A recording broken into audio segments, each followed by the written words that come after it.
Assalamualaikum warahmatullahi wabarakatuh. Eh, Perkenalkan, nama saya Encep Abdurrahman. Saya dari Prodi Hukum Universitas Saber Muhammadiyah. Dalam kesempatan kali ini saya akan melakukan suatu presentasi ya dari mata kuliah PIH Pendidikan Ilmu Hukum guna untuk memenuhi tugas ujian akhir semester ya. Terima kasih saya ucapkan kepada dosen pengampu, kepada teman-teman semua yang mudah-mudahan selalu ada dalam lindungan Allah Subhanahu wa taala, selalu ada dalam kesehatan dan juga kelancaran dalam segala urusannya serta milik rezekinya. Untuk tema kali ini yaitu keadilan atau hukum di Indonesia, di negara Indonesia ya. Saya akan membawakan suatu judul yang untuk presentasi saya, yaitu evaluasi kritis penegakan kasus korupsi di Indonesia tahun 2024 sampai 2025 ya. Sampai 2026, sampai 2026. Untuk itu mari kita bersama-sama untuk mengikutinya. Sebelumnya saya ucapkan sekali lagi terima kasih kepada dosen pengampu mata kuliah pengantar ilmu hukum dan juga rekan-rekan mahasiswa sekalian. Pada kesempatan kali ini saya akan mempresentasikan hasil analisis kritis mengenai penegakan hukum dalam kasus korupsi di Indonesia dalam kurun waktu 3 tahun terakhir, yaitu tahun 2024, 2025 sampai sekarang 2026. Judul yang kami angkat adalah menakar keadilan. Kenapa menakar keadilan? Karena dalam ilmu hukum, keadilan bukanlah sesuatu yang statis, melainkan dinamis, yang mana kelayakannya itu harus terus kita uji berdasarkan fakta empiris untuk penegakan hukum di lapangan. Begitu. Periode 2024 sampai 2026 ini adalah periode yang mana merupakan masa krusial transisi politik nasional pasca pemilu 2024 sampai konsolidasi pemerintahan baru di tahun 2025 sampai 2026. Penegakan hukum korupsi yang ini di tahun ini menjadi indikator penting apakah komitmen good governance menguat atau justru mengalami kemunduran, atau bahasa gayanya itu backsliding ya, backsliding.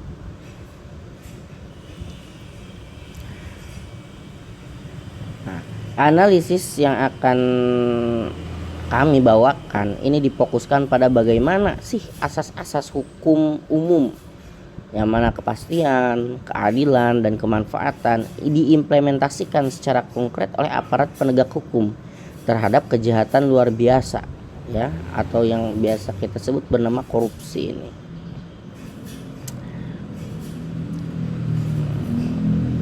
Sebelum kita masuk ke dalam pembahasan data empiris dan dinamika institusi, kita harus terlebih dahulu memperkokoh fondasi teoritis kita, yang mana sudah kita ketahui dalam pengantar ilmu hukum ya, yang sudah kita pelajari bahwa hukum dibuat bukan sekedar untuk kepastian formal saja, melainkan hukum tersebut itu demi mewujudkan keadilan. Nah, mari kita telah bersama-sama dua pemikiran filosofis besar tentang keadilan yang melandasi analisis ini. Lanjut ya ke slide selanjutnya.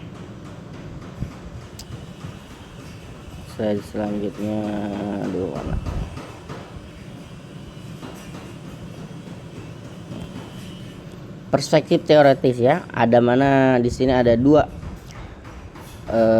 filosofis besar ya. Yang pertama Aristoteles dan yang kedua John Rawls.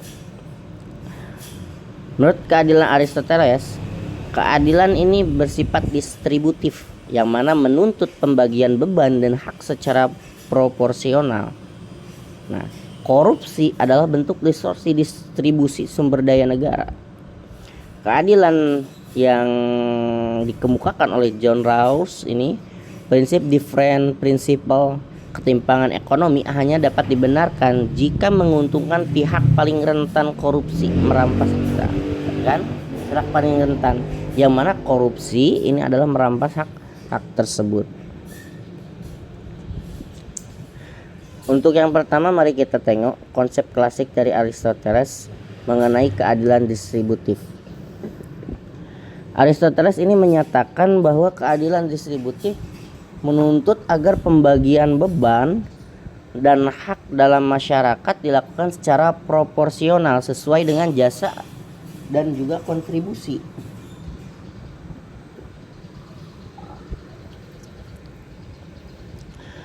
Ketika korupsi terjadi, esensi keadilan ini rusak total. Hak-hak ekonomi rakyat yang bersumber dari anggaran negara didistribusikan secara tidak sah kepada segelintir elit yang korup. Itu yang pertama. Yang kedua, dari kacamata modern, John Rawls ini melahirkan teori keadilan sosial melalui different principle atau prinsip perbedaan. Rawls ini berargumen bahwa ketimbangan sosial dan ekonomi hanya boleh ada jika ketimbangan tersebut ini memberikan keuntungan terbesar bagi anggota masyarakat yang paling tidak beruntung atau paling miskin atau paling rentan, ya. Menurut John Rawls. Nah,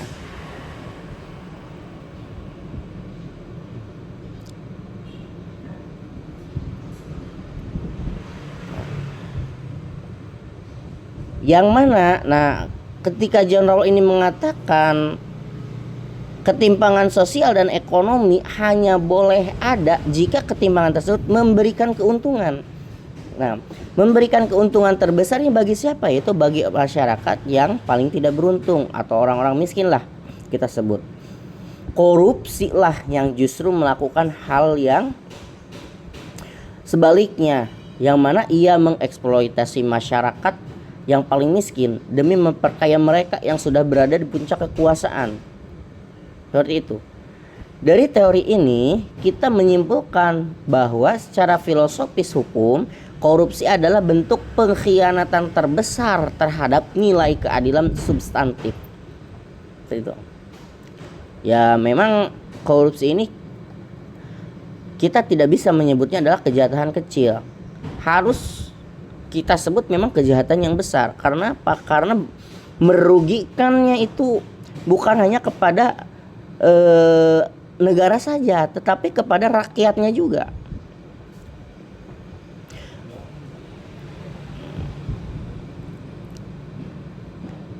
Yang ini kaitannya teori-teori ini dengan pendidikan ilmu hukum ini adalah melatih kemampuan untuk menggunakan metode pendekatan normatif atau filosofis, yang mana hukum itu tidak boleh dipandang hanya sebagai pasal-pasal kaku dalam Undang-Undang Tipikor, ya, seperti halnya dalam Undang-Undang Nomor 31 Tahun 1999, yaitu Undang-Undang Nomor 20 Tahun 2001, tetapi harus dikembalikan kepada hakikat filsafat moral, ya. Itu. Lanjut kita ke slide selanjutnya. Sistem peradilan pidana korupsi. Proses penegakannya ini melibatkan sinkronisasi antara kepolisian, kejaksaan dan juga KPK. Ada 3, ya. Ada dalam proses penegakan di Indonesia ini ada kepolisian, kejaksaan, lalu KPK. Tantangan kelembagaan yaitu ego sektoral yang menghambat efisiensi penuntutan. Fungsi pengadilan yaitu menjaga kepastian hukum agar efek jerak tercapai. Padahal seharusnya bukan efek jerak ya, tapi untuk pemusnahan gitu. Makanya ketika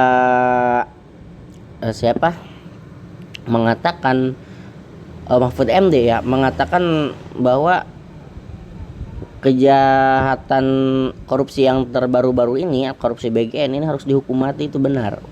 Menurut saya juga seperti itu kan. Karena ketika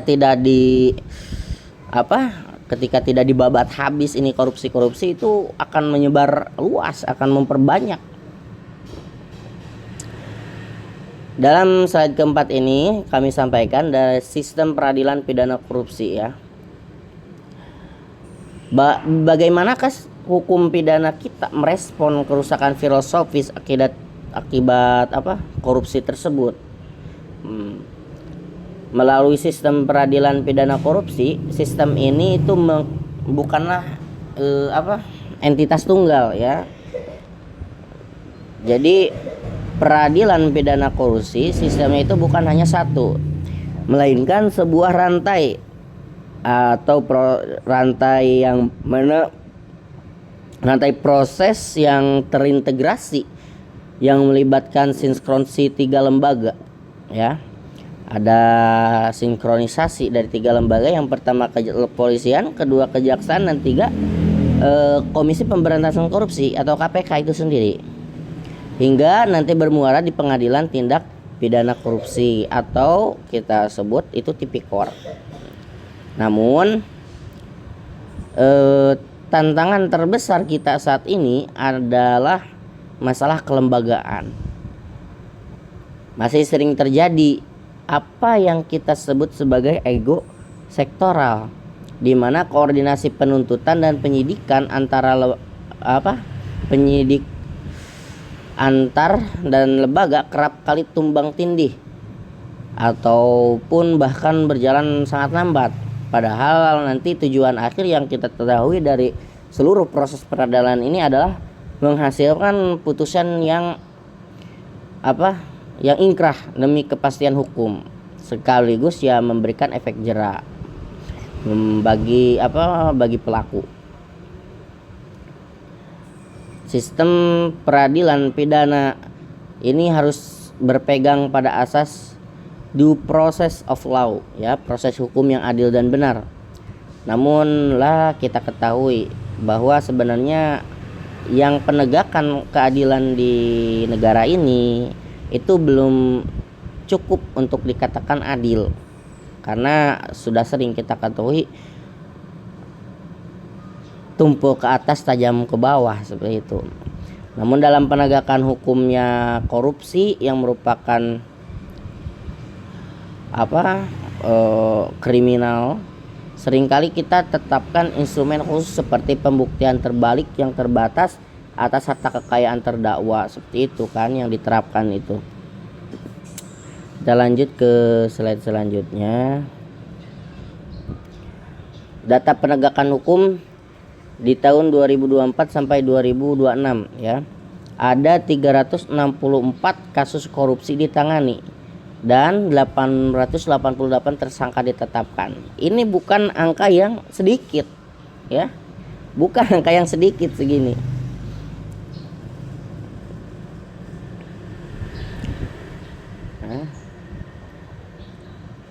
Kita lihat realitas empirisnya melalui data penegakan hukum sepanjang tahun 2024 hingga 2026 awal itu ya. Tercatat ada kurang lebih 364 kasus korupsi secara signifikan yang berhasil ditangani dan dinaikkan statusnya ke tahap penyidikan dan penuntutan. Dari ratusan kasus tersebut, aparat penegak hukum telah menetapkan setidaknya 888 orang sebagai tersangka. Nah, angka ini menunjukkan dua hal yang sangat kontradiktif. Di satu sisi, ini adalah bukti keaktifan aparat penegak hukum kita dalam melakukan penindakan, ya. Namun di sisi lainnya, tingginya angka tersangka ini menjadi alarm keras bahwa sistem pencegahan kita masih sangat lemah dan korupsi masih terus diproduksi secara masif di birokrasi kita. Makanya tambahan ya, kalau saya boleh memberikan usulan kepada penegak hukum, yaitu harusnya hukuman mati. Ada kan undang-undangnya seperti itu. Undang-undang perampasan aset, kita miskinkan mereka, ya harus segera direalisasikan. Mungkin kita akan bertanya ya, mengapa jumlah tersangka ini sangat banyak sampai 888 orang di jangka waktu 3 tahun, belum 3 tahun full Pak. Dari 364 kasus ini ya, yang mana ini menunjukkan karakteristik korupsi di Indonesia yang bersifat komunal atau korupsi berjamaah. Bukan lagi kejahatan individu, melainkan kejahatan yang mana korporasi atau birokrasi yang sistematik, ya, yang mana mereka ini bersuap-suap, menyuap kan, agar tutup mulut, agar mereka aman. Jadi nggak ada yang satu orang ini pasti akan merembet ke yang lain. Lanjutkan ke slide selanjutnya. Tantangan kritis dan juga hambatannya untuk ke penegakan hukum. Setelah kita ini melihat landasan teori dan data angka yang di lapangan yang sudah saya paparkan tadi, mari kita masuk ke inti dari analisis kritis ini. Apa saja hambatan-hambatan nyata dan fundamental yang membuat penegak hukum korupsi kita selama 2024 sampai 2026 ini dirasa masih belum optimal dalam menghadirkan keadilan substantif. Ini ada di sini. Hambatan penegakan hukum, ya, slide-nya. Intervensi politik, tekanan kekuasaan terhadap independensi lembaga penegak hukum. Ya, jadi hambatan penegakan hukum di Indonesia itu yang pertama intervensi politik, ya, tekanan kekuasaan, ada suatunya kekuatan yang mana kekuasaan ini adalah yang menekan kepada lembaga penegak hukum. Ya.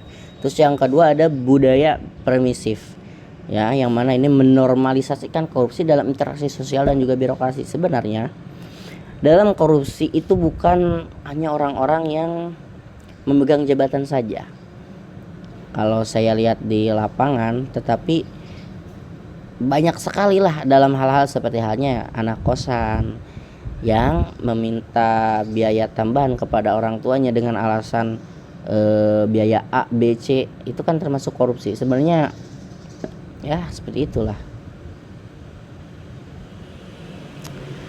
Berdasarkan analisis sosiologis dan politik hukum, ini kami menemukan dua hambatan utama.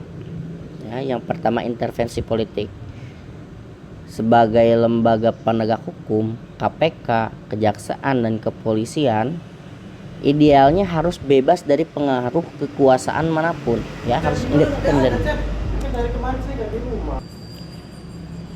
Namun secara realitas, ya, posisi pimpinan lembaga penegak hukum yang dilewati lewat mekanisme politik di DPR ini kerap memang menyisakan celah masuknya intervensi politik tersebut, yang mana ini melemahkan daya cengkraman hukum terhadap aktor politik korupnya. Untuk yang kedua tadi, budaya permisif di masyarakat, ya. Hukum tidak bekerja di ruang hampa.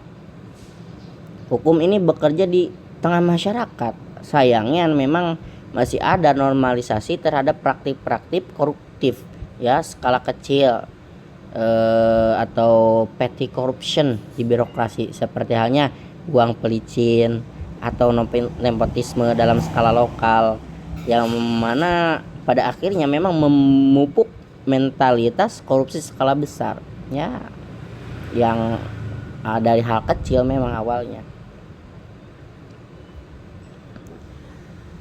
Ada teori Lauren Friedman ya, keberhasilan hukum itu ditentukan oleh 3 elemen: struktur, substance, dan legal culture, atau aparatnya, regulasinya, dan juga budaya hukum masyarakat. Ini keberhasilan hukum itu ada 3 ya, 3 elemen.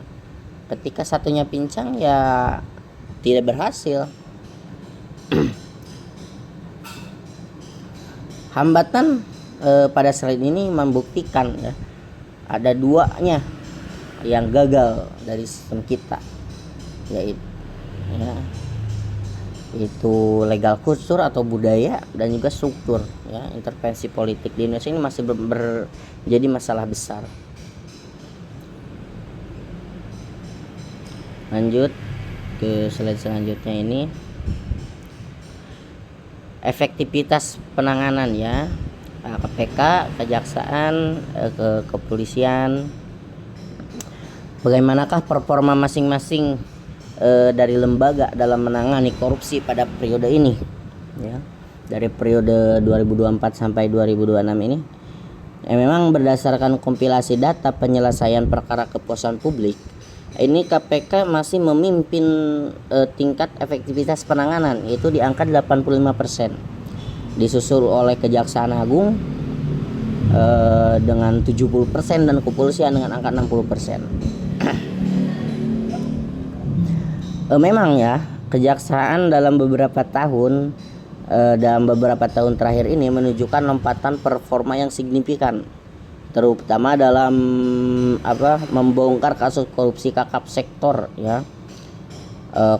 Korupsi kakap seperti halnya kemarin komoditas dari BUMN itu. Namun dari kepolisian sendiri ini masih menghadapi tantangan yang cukup besar ya dalam hal reformasi internal untuk menaikkan efektivitas penyelidikan korupsi ini di tingkat daerah-daerah ya.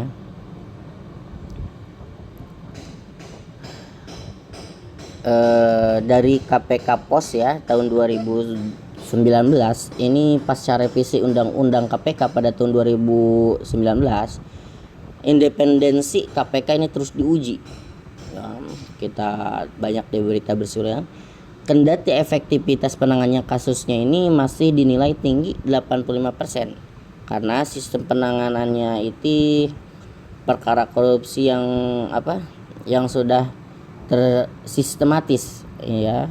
Jadi memang ya namanya juga Komisi Pemberantasan Korupsi kan ya, lembaga khusus untuk menangani korupsi tersebut. Jadi memang tersistematis. Tantangan legitimasi moral di mata publik masih menjadi pekerjaan rumah yang sangat besar bagi komisioner KPK ya.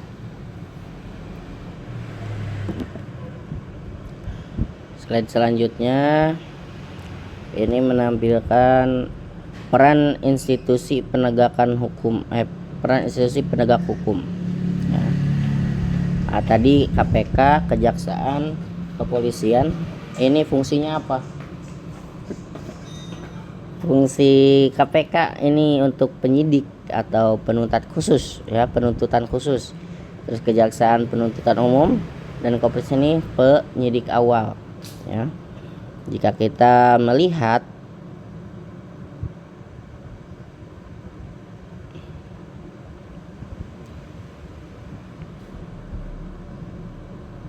ya, untuk memahami ini mengapa efektivitas penanganan ini berbeda-beda kan, kita harus paham pembagian kompetensi absolut dan relatif masing-masing institusi ini ya. Dari tugasnya KPK apa, terus kejaksaan apa, kepolisian apa ya.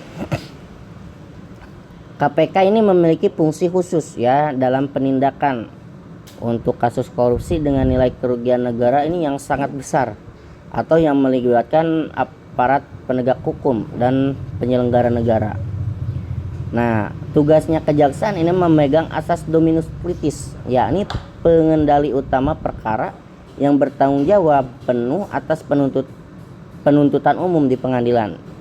Sementara kepolisian ini menjadi garda terdepan ya di tingkat daerah dalam penyelidik awal, menjangkau seluruh pelosok wilayah Indonesia yang tidak bisa dijangkau oleh KPK ya. Jadi masing-masing memang punya porsi tersendiri ya. Penting memang bagi kita memahami kompetensi atau kewenangan antar lembaga ini. Seringkali terjadi gesekan ketika ketiga lembaga ini menangani objek perkara yang bersinggungan atau sinkronisasi hukum acara KUHP di masa depan sangat mendesak ya untuk diperbaharui. Kita lanjutkan ya. Evolusi kebijakan anti korupsi tahun 2024, 2025 sama 2026. Jika kita melihat lini masa perkembangan kebijakannya itu dari 2024 sampai 2026, kita akan melihat adanya ini pergeseran fokus kebijakan hukum nasional ya. Jadi tidak sama, nanti kebijakan itu beda, malah bergeser. Pada tahun 2024 fokus utamanya kita adalah upaya memperbaharui regulasi ya melalui wacana revisi undang-undang Tipikor untuk menyesuaikan dengan dinamika modus kejahatan baru keuangan global. Masuk ke tahun 2025, arah kebijakan ini bergeser ke ranah teknologis dengan akselerasi digitalisasi ya, yang mana guna untuk meminimalisasi transaksi tunai yang rawan suap. Nah, lalu di tahun 2026 ini fokusnya diperkuat pada aspek non penal atau pencegahan, yaitu dengan menggalakkan kampanye masif narasi anti korupsi sejak dini di lembaga pendidikan tinggi dan sekolah. Nah kan sekarang katakan no pada korupsi seperti itu kan. Perjalanan ini membuktikan ya bahwa strategi hukum pidana kita mulai menyeimbangkan antara pendekatan represif atau penindakan dan preventif atau pencegahan.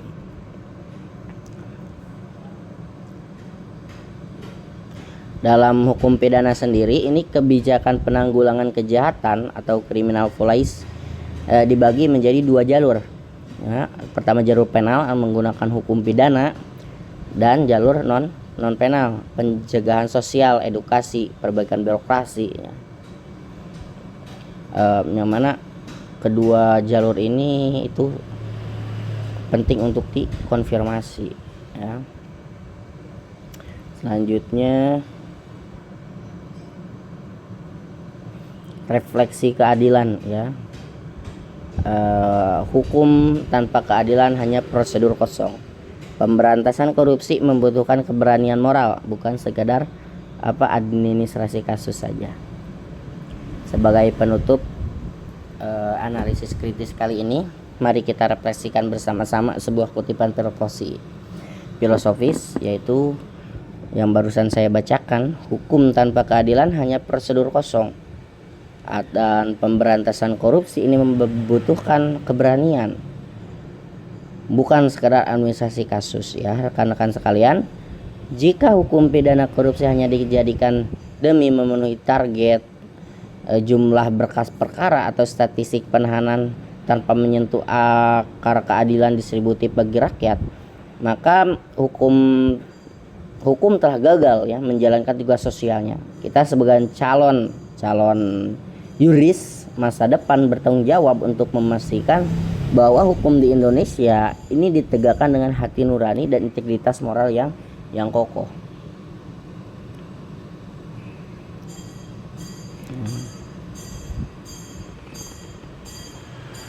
Kuliah pendidikan ilmu hukum ini penting ya. Dalamnya ini menekankan pentingnya moralitas dalam hukum ya. Di mana hukum ini positif, di mana hukum positif ini dalnya undang-undang harus selalu sejalan dengan keadilan moral substantif masyarakat. Jika undang-undang tidak lagi adil, ya kehilangan legitimasinya sebagai hukum. Seperti itu.